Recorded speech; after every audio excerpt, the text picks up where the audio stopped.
Hello and welcome back to our weekly market recap. As you can see, this week it's a little bit different. The reason being is Rich and Gail are actually gone for the week, celebrating Gail's birthday celebration. So, unfortunately, you all are only stuck with me for this week and possibly next week. But anyways, let's get to it. So this past week we saw the market down 0.94%. We're still up year to date 12.45%. We're still up from the highs that we saw back in February, 8.19%, and we're still up from the lows that we saw in March, 63.74%. So this past week we did see the market pull back a little bit, and the main market movers that we saw were one, the stall of stimulus talks, and two, one of the big things that we want to cover is IPOs and what's happened this past week. So let's get right into the stimulus talks. What we saw in the middle of the week, we saw a rise at the beginning of the week, and then all of a sudden, come Wednesday, we see that stimulus talks have stalled.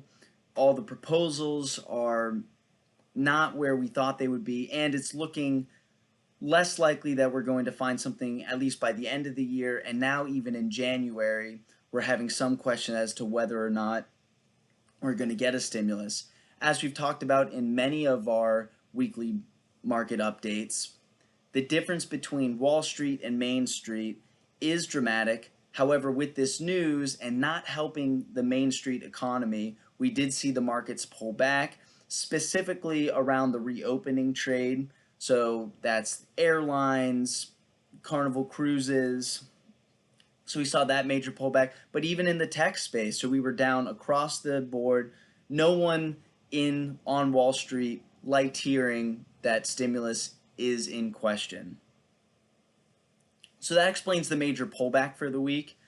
But now let's shift to IPOs and what that is. So this week we saw two massive IPOs, which is from DoorDash and from Airbnb, two of the biggest IPOs this year and heavily anticipated.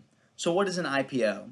An IPO is called an initial public offering. And what happens is a private company offers stock on the stock market to everyday investors, retail and institutional, through the initial public offering or IPO. So one of the big things to note this week, and some pattern that we've seen throughout this year, is this year has been one of the biggest ever in companies coming to market and initially doubling. So both DoorDash and Airbnb, the day that they started offering their stock to the general public, they doubled in size. Now, throughout this year, up until today's December 11th, there have been 19 companies that have gone public and initially doubled. This is the most that has happened since all the way back in 2000, which was right before the tech bubble burst. Now, back then, 20 years ago, there were 77 companies that had their IPO and initially doubled, and the year before, there was even more, over 100.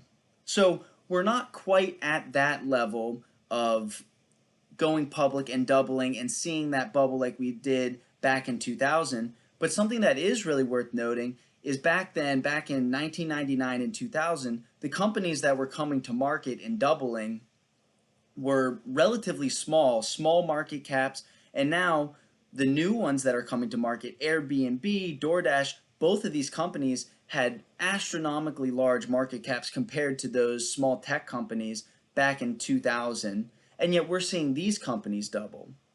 So what does that mean? Really what it says is that there's a lot of anticipation and excitement around these IPOs, but with everything we've seen throughout this year, the stretch from valuations continues to be larger and larger, and it goes with these companies offering their price at what their current underlying financials and valuation say, and then as soon as they're offered, they double in size. So are we freaking out and panicking because we've seen 19 companies like this year? No, we're not. It's not a huge panic, but it is interesting and something to know, and speaks to the environment that the market is currently in and what we might be keeping a closer eye on as we get into 2021 and down the line? Are we going to continue getting stretched farther and farther from the fundamentals that we see in the underlying economy and these companies? Are we going to keep seeing individual investors pay more for growth?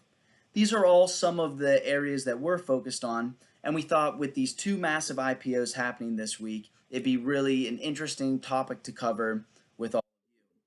So, as always, if you guys have any questions, please feel free to reach out. Make sure that you like and subscribe to our YouTube channel. And as always, your money's here to support you. We're here to support you, and we'll see you again next week.